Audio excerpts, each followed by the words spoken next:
Hello, everybody. Today is January 10th, 2018, and I am a little bit under the weather, so please forgive me for sounding so stuffed up and so congested. I tried to do this video a couple different other ways, but it was not working, so the voiceover was like the only thing that I could do so you can actually understand what was happening. Anyways, so this time around for this video, I'm doing some watercolor on my Hobonichi cousin. If you remember last video where I used watercolor was in my Techo. So this time I braved enough for a bigger page.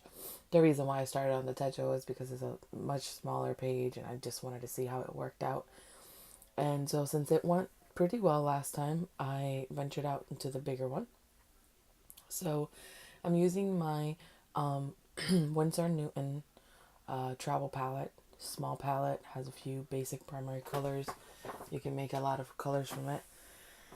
And then so just one brush, the brush that comes with it, nothing fancy. I am using a couple of different shades of blue and mixing some blues and a little bit of red at some point I add in there to kind of make it like a purpley blue. There you go. I added the red. It didn't do very much, but it'll eventually start kind of making it look like a purpley blue, a blurple, I guess you would call it. And so I continue to blend and mix it around. Much darker royal blue on top. And I wanted to make a base. So I knew that I was going to dab this later on after I was done with it. But I wanted to get a big saturation of color.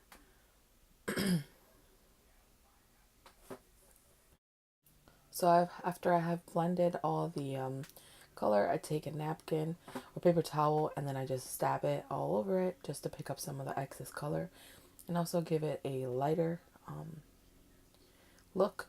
Then I grab a Copic 0.5 multi-liner and I started drawing my rose. I love drawing roses. I've been practicing them for a while, and I've even oil painted a couple pieces with roses. I really enjoy them. So I wanted to test my roses out with watercolor since I had not ventured into that yet. So that's what you see me doing here. It's going to take me a few minutes, but I will eventually have it completely done. And I want it to be a big flower, so I'm very comfortable with the roses. So that's why I tried that. I always feel like with the Hobonichi, since you have one page per day, it's not like a regular notebook that you could just rip a page and throw it out. So I try to be safe, like play it pretty safe when I'm doing something on the Hobonichi because I really know I can't start over. So that's what I did here, something that I knew I could do. And the Copic multi-liners are great. The reason why I really enjoy them is because they're amazing for doodling and they work well with the Copic markers, which I own a lot of them. I haven't used them here because I believe they bleed through, but I have to test it. But I will eventually give you guys an update on that after I test out the Copics. But I got it done, and then I started grabbing some color to try to add a little definition to the rose itself and make it pop. I know I wanted it to be a multicolored rose, not very realistic, really, just artsy. So again, every time I'm working with watercolors here, guys, I am literally trying something for the very first time. I don't own a watercolor pad. I don't practice anything. I don't really know the medium. And this is actually making me use my palette. I had a few sheets of watercolor paper, which I tested out, played with it. Didn't really enjoy that experience. But knowing that this paper is supposed to, be great for it and people enjoy it, I'm using it as a way to practice something that I'm not comfortable with. And that's not me trying to cop out on something here. I'm just trying to tell you I'm learning as I go. So any mistakes or anything you see that's not right, it's because I'm literally learning while you watch me. So every time I know it'll be a different experience. And I kind of try to venture out on my own versus watching other people do stuff, because then you end up doing exactly what they do. Or, not that it's not, there's nothing wrong with learning. It's just when it comes to something like this, so you have to be creative. It's kind of like any other like crayons or color pencils or markers. You just kind of do what you feel like you want to do. So it's just a different way of putting color to paper. So I kind of dabbed a bit of the excess color because I kind of felt like it was pooling too much. And since I wanted to build up color, I wanted to dry quicker, I started dabbing as well. So just to kind of cut on drying time, because I am a very impatient person. So I'm adding some yellow, which I kind of didn't think was going to work. But to my surprise, it actually really popped. So it kind of gave me a good base. And then here I tried a little bit of the white. Obviously, it doesn't really work very well. But I mean, I think you can definitely lighten a color with it if you had to mix it down or something like that. Then I'm adding the vibrant orange that's on the, it looks red, but it's an orangey red, leaning way more towards orange. But with everything else, it just looks red on the page. And so at this point, I started noticing that I might, oh, my head was there, my beanie, you can see. Sorry for that. I started to note that, okay, I'm gonna have to outline this because the watercolor is kind of covering my multi-liner lines. And I knew that giving it like a darker outline would definitely make everything come together. So I was like, okay, well, I'm just gonna continue to fill in the spaces and then I'll take it from there. That's kind of like where I'm going at this point with it. And so I'm filling in the rest of the colors to see how it ends up looking. And for me, when I was doing this, I was kind of worried because I didn't know where I was going to end up going towards. But to my lovely, like to a lovely surprise, I kind of felt like the final product looks like a stained glass window, which is what James, for those of you that may not know, James is my fiance, told me as well when he saw it. He immediately said it looks like a stained glass window, which is like exactly what my mind was at with it. So that was awesome. At least he saw what I saw, so it kind of like made me happy. It's like, okay, it's not completely crazy. And like I said, I was going for something artsy here. I wasn't looking for realism in any way. This is a Copic Fudanisoki or Fudanisoki. I don't know how to pronounce it. It is a brush made by Copic that has it's an actual brush tip. It's not felt, and so you can use it for calligraphy or whatever you want to use it, or art. I don't know if this one's refillable like every other Copic item. And this one, I really enjoy it, but it definitely, you have to know what you're going to do with it because the line variation is quite big depending on how much pressure you put. So it will give you a lot of thickness without you really trying to. So I'm trying to use a very thin hand with it since I'm not 100% comfortable with this marker since I haven't used it very, very much. And I just wanted to kind of see how it went with the watercolor, and it worked well. So it's a strong pigment ink, so I gave it a go and was pleasantly surprised. I also have the Tombow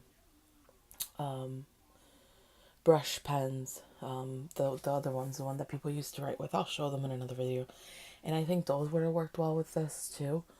But I wanted to give the Copic a go. So here you go. Final product. I was very happy with it. It's a little funky, but it's cool.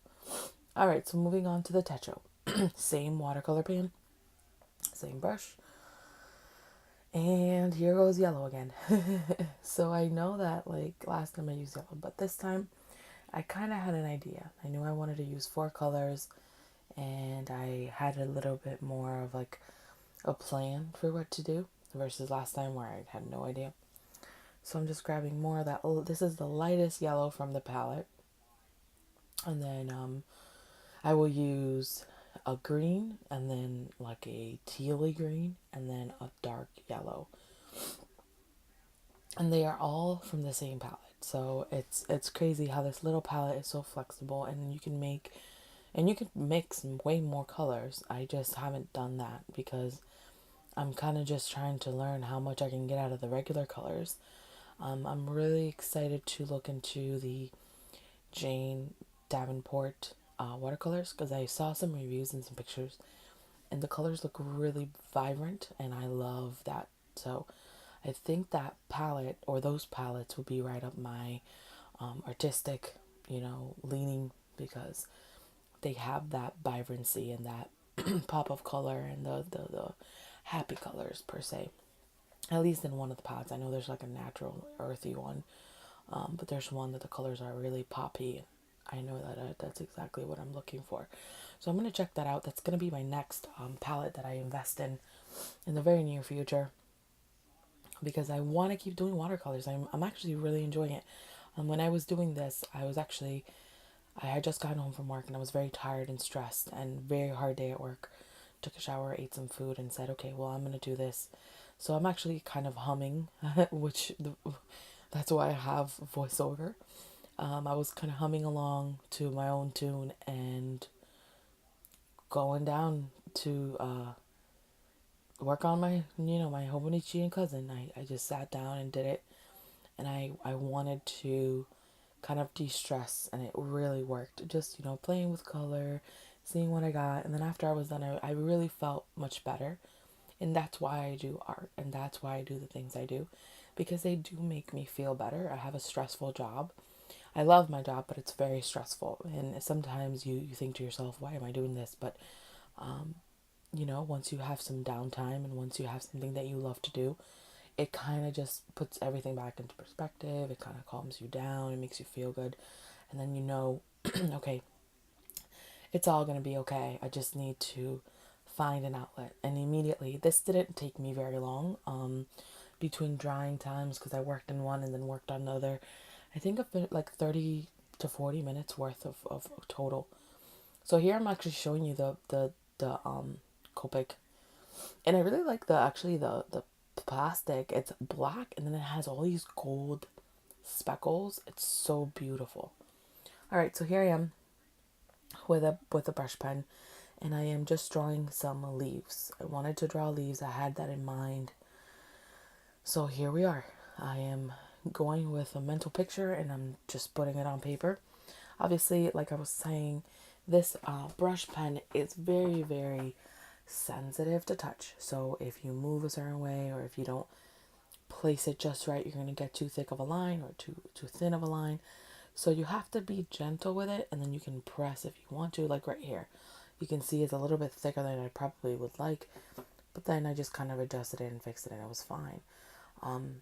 Like I said, because I am not familiar with it. So the more you practice with a brush pen, you definitely know how exactly to press. So I finished adding some little lines to the leaves, and then I'm moving on to adding a little border around the whole thing.